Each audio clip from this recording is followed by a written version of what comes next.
Good morning children.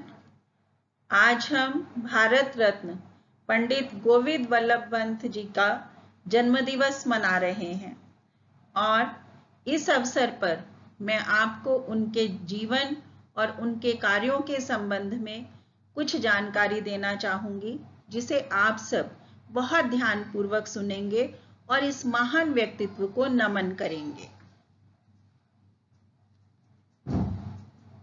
दिवस है और हम बहुत ही उत्साहपूर्वक उनका जन्म दिवस मना रहे हैं। पंडित गोविंद वल्लभ पंत को उनके उल्लेखनीय कार्यों के लिए और देशभक्ति के लिए भारत के सर्वोच्च सम्मान भारत रत्न से सम्मानित किया गया था। वे बहुआयामी व्यक्तित्व के धनी थे। केवल राजनेता ही नहीं थे, वरन एक प्रसिद्ध लेखक भी रहे। उन्हें आधुनिक उत्तर भारत के निर्माता के रूप में याद किया जाता है। वह देश भर में सबसे अधिक हिंदी प्रेमी के रूप में जाने जाते थे। उन्होंने 4 मार्च 1925 को जनभाषा के रूप में हिंदी को शिक्षा और कामकाज का माध्यम बनाने की जोरदार मांग उठाई थी।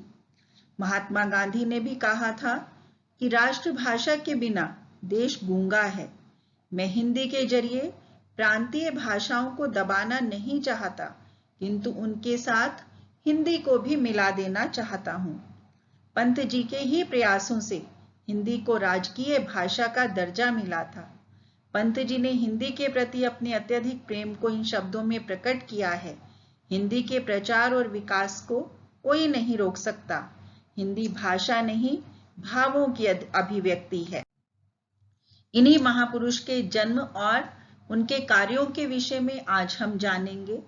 पंत जी का जन्म 18 सितंबर 1857 में गांव खूंट, अल्मोड़ा, उत्तराखंड, जो पहले उत्तर प्रदेश में था, वहां हुआ था।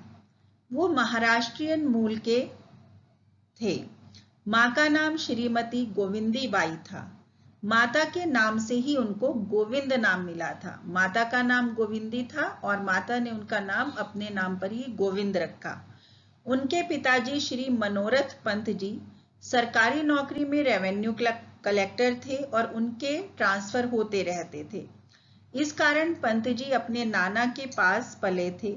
बाल्यावस्था से ही वे एक मेधावी छात्र थे।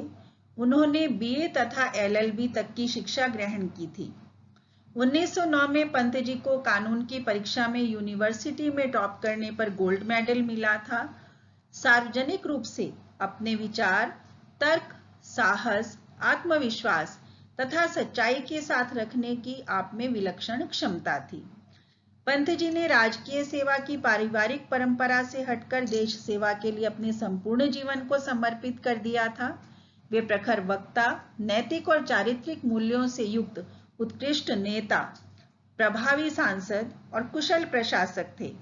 जमींदारी उन्मूलन उनकी सरकार का साहसिक निर्णय था, जिससे लाखों किसानों का भाग्य बदल गया और वे उस जमीन के मालिक बन गए जिस पर हाड़ तोड़ मेहनत करने के बाद भी उनका कोई अधिकार नहीं होता था। निर्बलों के कल्याण, कमजोर को आर्थिक, सामाजिक न्याय और प्रदेश में नियोजित विकास की नींव रखने के लिए उन्हें सदैव स्मरण किया जाएगा। दिसंबर 1921 में वे गांधी जी के आह्वान पर असहयोग आंदोलन के रास्ते खुली राजनीति में उतर आए।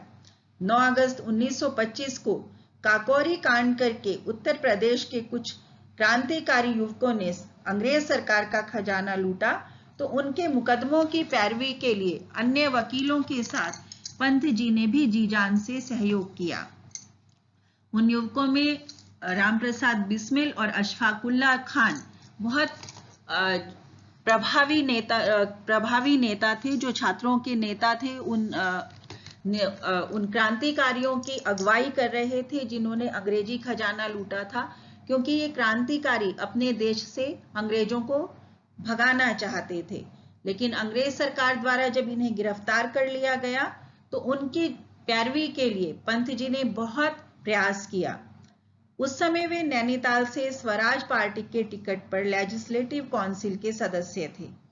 1927 में रामप्रसाद बिस्मिल और उनके अन्य 3 साथियों रामप्रसाद बिस्मिल, अशफाकुल्ला खां और ठाकुर रोशन सिंह, तीनों को फांसी के फंदे से बचाने के लिए उन्होंने पंडित मदन मोहन मालवीय के साथ साथ वायसराय को भी पत्र लिखा, किंतु गांधी जी ने उनका समर्थन नहीं किया और इसलिए वे इन क्रांतिकारी नवयुवकों को बचाने में सफल नहीं हो पाए।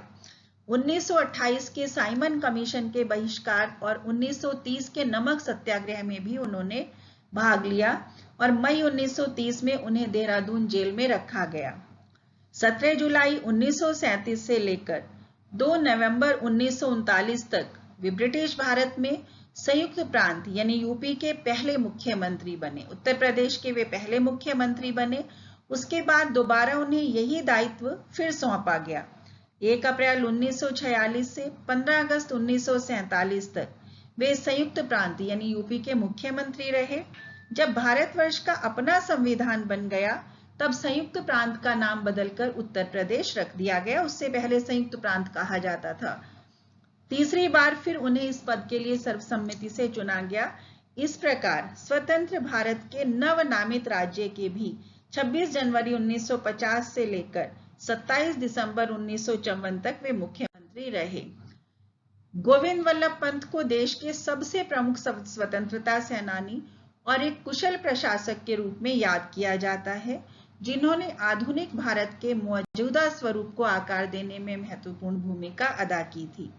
उन्होंने वर्ष 1937 से 1947 के बीच संयुक्त प्रांत के प्रीमियर, वर्ष 1946 से 54 तक उत्तर प्रदेश के पहले मुख्यमंत्री और वर्ष 1955 से 1961 तक गृह मंत्री के रूप में कार्य किया। उन्हें वर्ष 1957 में भारत के सर्वोच्च नागरिक सम्मान भारत रत्न से भी सम्मानित किया गया। यानी 1957 में उन्हें भारत का सर्वोच्च नागरिक सम्मान भारत रत्न दिया गया था। 7 मई 1961 को हृदयाघात के कारण यानी हार्ट अटैक के कारण उनकी मृत्यु हो गई। उस समय वे भारत सरकार में केंद्रीय गृह मंत्री थे, होम मिनिस्टर थे।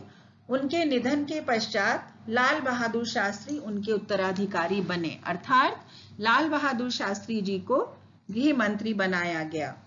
उनके विषय में महत्वपूर्ण बातें हैं कि वे उत्तराखंड यानी उत्तर प्रदेश के ही नहीं बल्कि वे उत्तराखंड के पहले ऐसे व्यक्ति हैं जिन्हें भारत रत्न दिया गया, उत्तर प्रदेश के पहले मुख्यमंत्री बने और इसके साथ साथ चूंकि वो अल्मोड़ा जिले के थे, हिमालय क्षेत्र के थे, तो उन्हें हिमालय पुत्र या भारत रत्न या हिमपुत्र के नाम से भी जाना जाता है। धन्यवाद।